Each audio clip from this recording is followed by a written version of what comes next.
guys, today we're in the next county over. We're in Franklin County. I have brought you to Falls Mills Bed and Breakfast and Museum. It's a historical place. The buildings are beautiful. I have been here a couple of times before, but we're going to explore a little more together today. When you first get on the property, you park over here in the parking area, and then you go register, let them know that you're here, and you'll get all the information over there. So let's get over here and get registered. Okay guys, I've made it into the museum and gotten registered. There is so much history here. There is no way that I can sum all of this up here for you in this short little video. So you're gonna have to come to Falls Mill yourself. But I just wanted to show you, they have the textile mills running.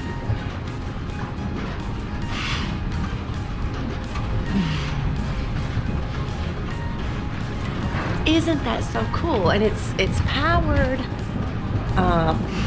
Everything in the building is powered, or I guess the textile mills are powered by the water wheel, a 32-foot water wheel outside. So we'll go see that in a minute. Give you a glimpse around the first floor of the museum. There's 3 levels inside the museum here. Like I said, there is so much history. I don't even know where to begin. Well, I can tell you Falls Mill started out in 1873 because of this sign over here. Can you tell? So next year will be their 150th anniversary. There's probably going to be a few events, so we're going to keep watch on the website to see what we can get into next year. Alright, I'm going to walk you out here to the water wheel. This is so neat, y'all.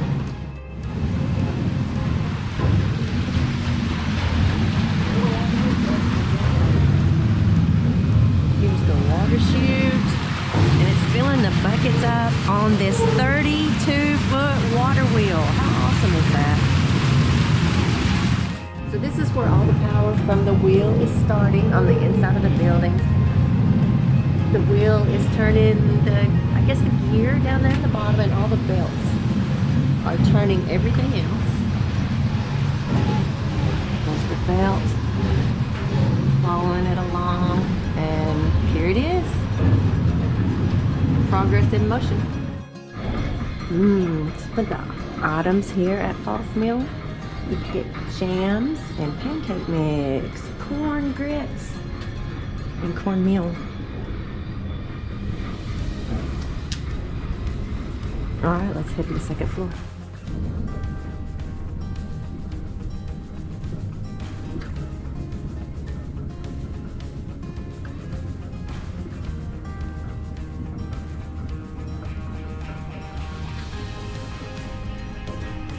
We're going into the spinning and weaving room here on the second floor. A foot-pedaled loom. Wow.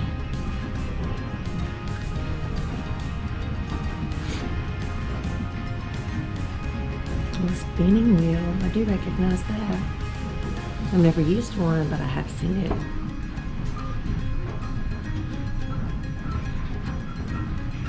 I didn't know there was so many styles of spinning wheel though. Very cool.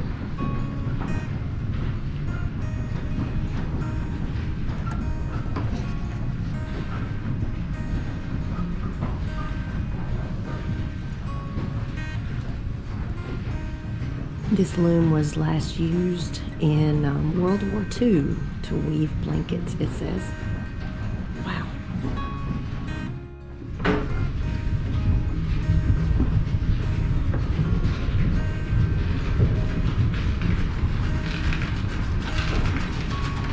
Alright, here is some more of this water wheel power. You can see where it would run everything in the room, or they could pull the belts and run only the equipment they needed.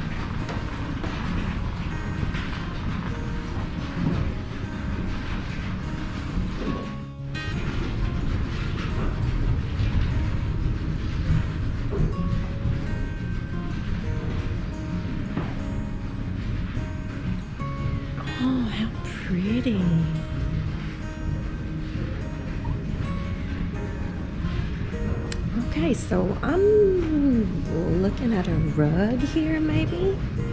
I do not have a description on this one, but I think I'm looking at a rug. Could be blanket. Very cool, though. I would love to see this in action. Maybe next summer. Maybe next summer. You know, when I was here before, I don't remember seeing this weaving room. And he told me, yes, that the third floor is open. So we're gonna head up here. I know I haven't been up here.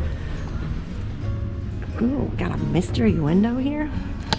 You know I can't pass up a mystery window. In the original factory, there were stoves and chimneys in the three corners of the building. We believe they may have been used to allow heat from the chimney flues into the room in the cooler months.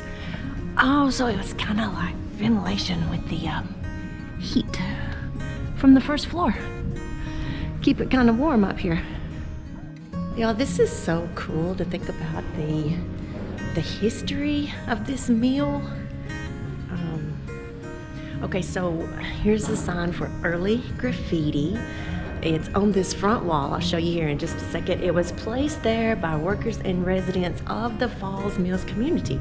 Dates range mostly from 1885 to early 1900s. This is the only wall where graffiti remains on the plaster. So let's check this out.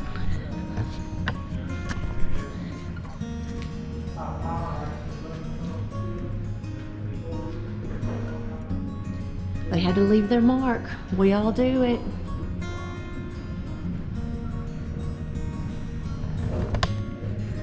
Oh, there's an 1898. I do love that they saved the history. Oh, these beautiful wooden floors.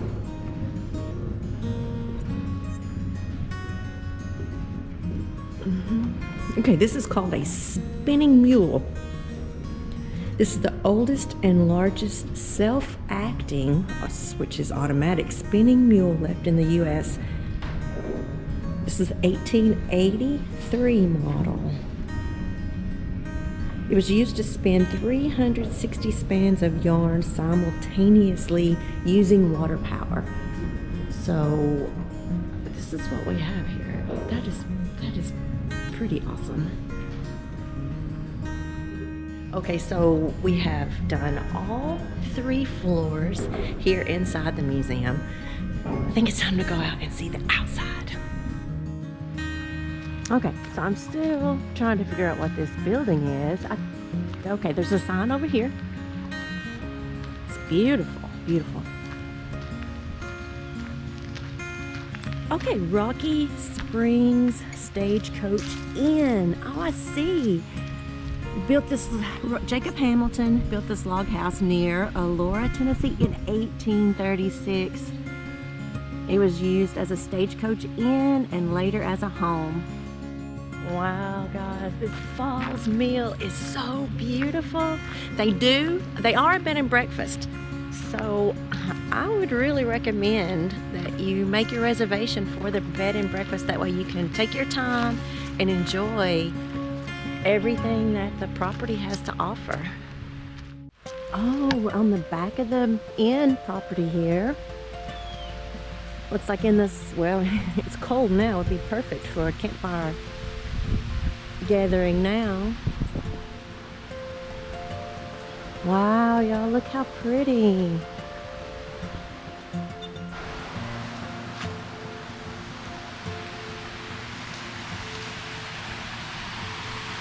Okay, over here, this is Factory Creek, and this is the dam and the Upper Falls. Of course, it's November in Tennessee. We're still kind of running low on water, so there's not a great big flow, but gosh, it's still beautiful.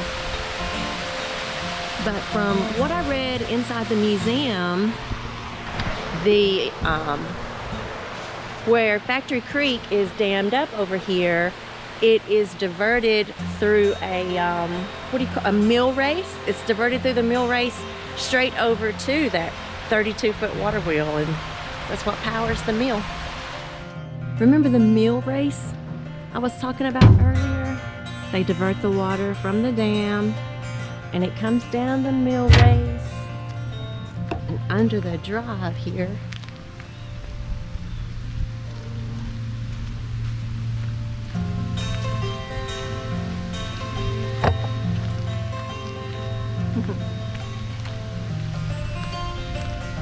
And you can't see it because I am walking downhill, but the mill race cuts around the edge of the building and hits that water wheel. But we're going to see it over here on the side. Ooh, look at that.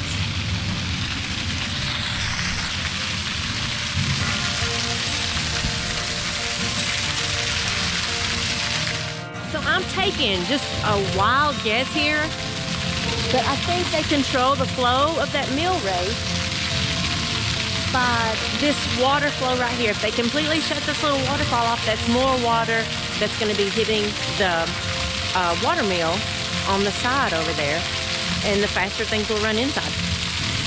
So it's just a little bit of power control.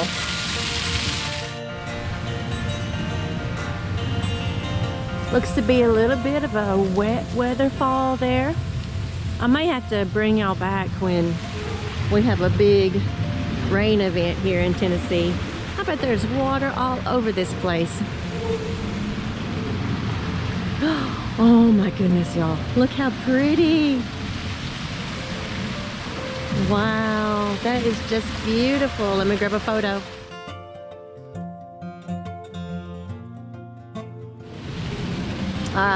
Let's head on down this way, because I think you can get just a little bit of a better view of the wheel down here maybe. Oh my goodness, I scared up that bird. I almost think it was a hawk, y'all. I think he was drinking out of that little bit of water. Oh, wow.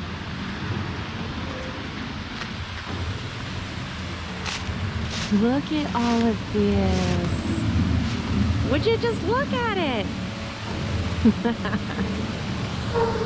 It's almost like walking down a little fairy tale lane with all of this ivy. Oh, wow, it's pretty. The benches to enjoy. We'll go look at that view in a second. Oh, what is this? The spring house and floodplain. The area below the water wheel is prone to flooding in times of heavy rain. The stone staircase was built, over here maybe? The stone staircase was built following the Christmas flood of '90 when 14 inches of rain fell in 36 hours. The gravel road frequently washes, and floodwaters have been known to float away concrete picnic tables weighing over 200 pounds. Water is powerful, y'all. We don't mess with it. Oh, look at this view. Wow. This is not too far from the house. I really need to get down here and enjoy this more often.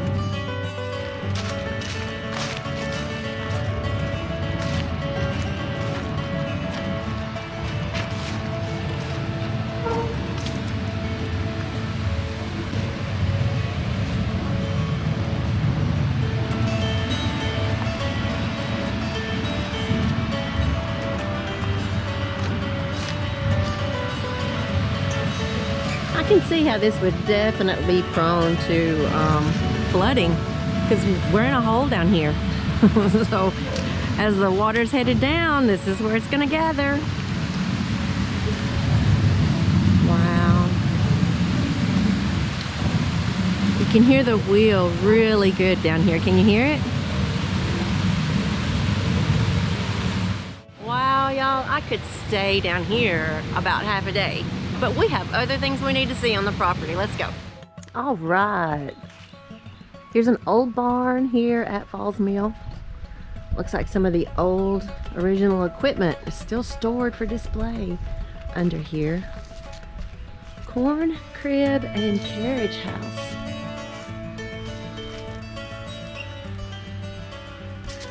Take a peek inside here. Wow. Lots of old plows in there. Hillside plows, it says. Very cool. Smokehouse. The log smokehouse was on the property originally belonging to Colonel James Martin Lewis. The structure was used for curing meat. The blacksmith shop, I did read about this on the inside of the museum, and in the summertime they'll do blacksmithing exhibits. Y'all, I'm gonna have to make Scotty Tucker bring me here for the bed and breakfast. I recommended it for y'all because it's only a county over from me, but I really want to stay in this bed and breakfast. Let's go take a look.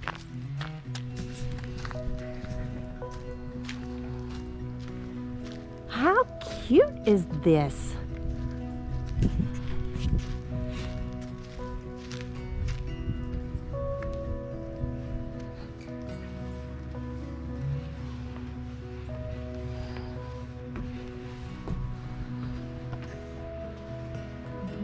Rocking chairs on the front porch.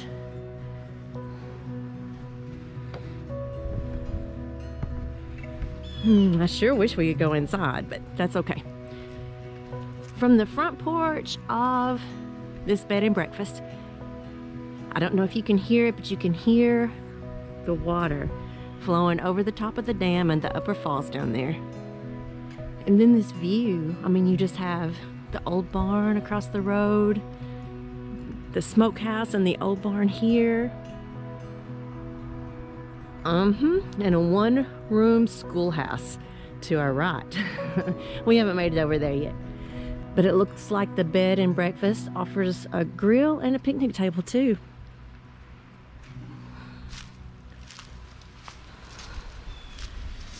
So cute. All right, let's go check out this little one-room schoolhouse. I read about this on the inside, so I'm hoping, well, a little bit from the inside. I'm hoping it'll tell me a little more down here.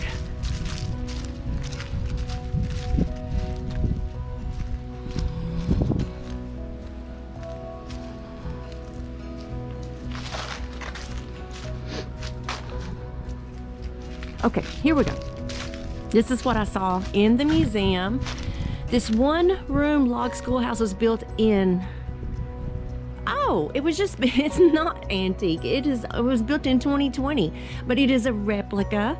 There was a school at Falls Mill in the early 1900s for the education of young boys working on their family farms. Okay, so this is a replica of the schoolhouse, which was here then. It's beautiful though. It looks very antique.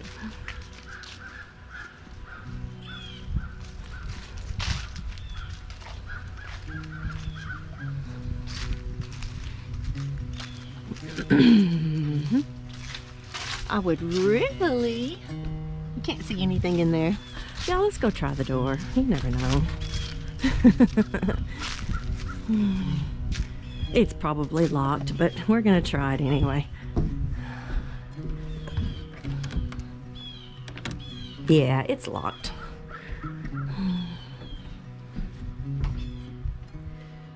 All right, what did you think about our little walk around Falls Mill this week?